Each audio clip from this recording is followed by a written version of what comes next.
In this video, we're going to have a look at the Oracle Learning Subscription Labs. These form an important part of the learning process.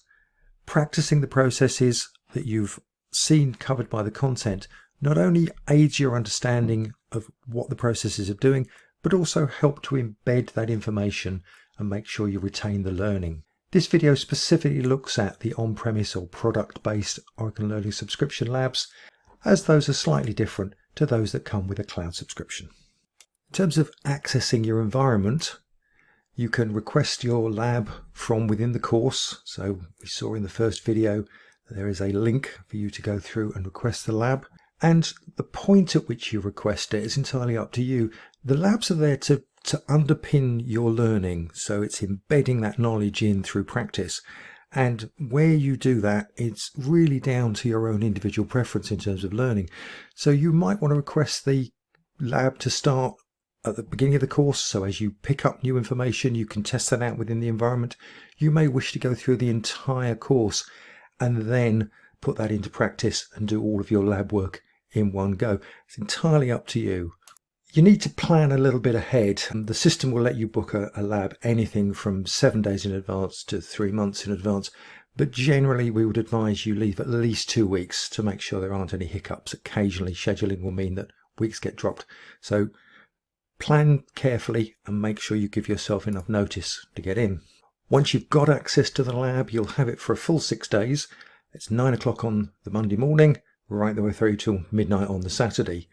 However, once that midnight deadline has passed, the lab will be wiped and you would need to request a fresh environment. So first off, make sure you can get into the environment very early in the period, so you've got time to check any issues and resolve any problems you've got accessing the environment, and then also allowing yourself time to work through the material and get responses to your questions. So if you get stuck on a lab, remember there's 24 to 48 hours turnaround on questions from the Oracle experts, so you've got to allow time for those to come back to you. You'll get email notification as well as instructions within the course content on how to connect to the environment and how to log on. All of the environments are accessed via a remote desktop, and once you're connected to that, you'll then be able to access your fully populated, fully set up EBS environment. All the responsibilities you need, any data that's required by the exercises will all be in there ready and waiting for you.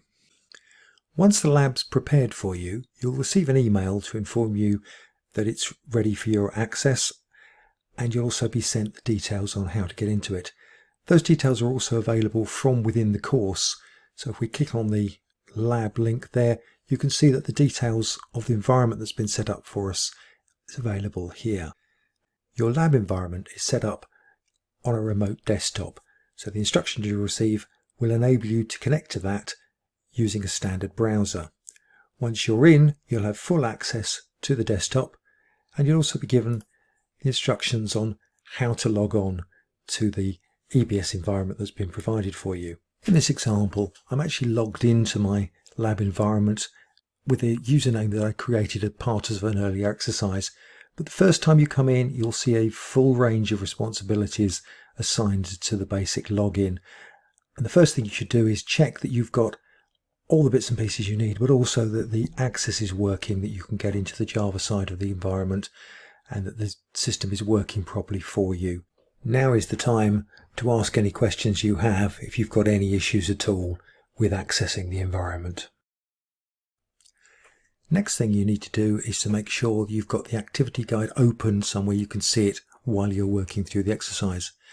The exercise in the guide are laid out in 2 sections. First of all, there's a layout of the actual activity, the data that you're going to be using, and the steps that you'll go through. And then on the subsequent pages, proper step-by-step screenshots to guide you through actually completing the process in the application. So you have to be able to access both the practice environment and this document at the same time. If you have enough space on your desktop, then obviously having the 2 side by side like this is ideal. You can read the guide while you're working in the practice environment, the lab environment on the left hand side there. If that's not an option and you don't want to print the document out, you can download it to your tablet as we have done here, or even your mobile phone, and you can access it from there. Once you've got your environment set up, you've got your activity guide correctly visible, and you access to the environment sorted, it's then just a question of working through the exercises. So first of all, familiarize yourself with the objectives. What are we trying to achieve through this? In the first couple of pages it'll tell you that. So here we are creating value sets. It's giving us the data that we're going to use, and once you're happy, you can then move on and actually start to perform the activity. So it's giving us the responsibilities, giving us the navigation path down through system administrator into application validation, and then set. So once we're into the core forms part of the application, we need to complete the details as described in the step-by-step guide. Complete those details and save, and then create the subclass. Once we've completed that form, onto the next page of the guide and into the independent value set subform. And once we've completed the subform, the instructions gives click save and then close the forms back to the navigator. And that brings us to the end of that exercise.